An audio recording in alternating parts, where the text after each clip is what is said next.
Beaucoup d'entre nous se demandent quel processeur choisir pour son ordinateur. Malgré les années qui passent, certains utilisateurs n'arrivent pas à comparer le Core i7, Core i3, Core i5 ou même le Core i9. Alors, je vais vous proposer un petit guide qui vous permettra de choisir le processeur le mieux adapté à vos besoins.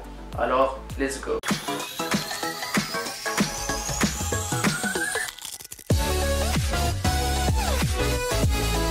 Tout d'abord, avant de se demander quel processeur je dois me procurer, il faut avant se demander quels sont mes besoins. Mais avant tout, que veut dire un i3, un i5, un i7 ou même un i9? Cela signifie simplement le nombre de tâches qu'on peut exécuter en même temps. C'est-à-dire, pour un i7, on peut exécuter plusieurs tâches en même temps. Certains logiciels permettent d'utiliser la totalité des cœurs du processeur, mais beaucoup de jeux ne le font pas. Donc, pour certains jeux, un i7 ne servira presque à rien.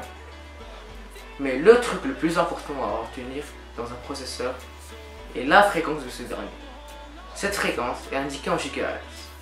Par exemple, 2,6, 3,2 ou même 4 GHz. Mais en effet, c'est grâce à ça qu'on peut connaître la puissance du processeur. Si votre processeur est destiné au gaming, je vous conseille de l'overclocker. Mais certains ne sont pas overclockables. Mais que veut dire overclocker? Overclocker permet d'augmenter les performances d'un processeur, mais en même temps de le chauffer un peu plus, ce qui va réduire la durée de vie. Mais le constructeur en général met son processeur à la fréquence la plus basse pour ne pas endommager le processeur. Mais overclocker peut être une bonne chose si vous savez ce que vous faites. Ensuite, il faudra voir si ce processeur contient une carte graphique, car elle permettra de ressortir des graphismes tout en économisant une carte graphique.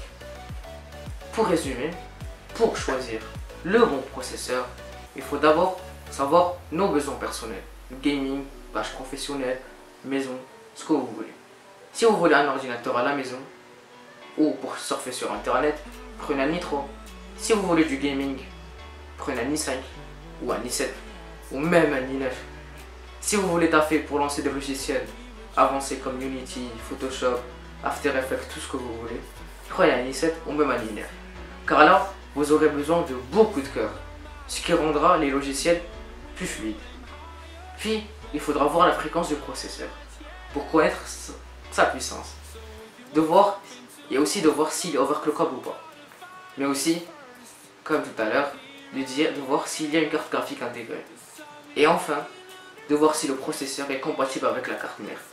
Car pas tous les processeurs sont compatibles avec toutes les cartes mères. Il y a aussi des processeurs AMD. Mais il y a des cartes mères spécifiques pour eux. On traitera ça dans une prochaine vidéo. Mais les processeurs Intel ont des cartes mères spécifiques. N'hésitez pas à vous abonner à la chaîne YouTube. Si vous avez des questions, n'hésitez pas à les mettre dans les commentaires pour vous aider à choisir le bon processeur. N'hésitez pas à vous abonner et lâcher un pouce bleu. Ciao!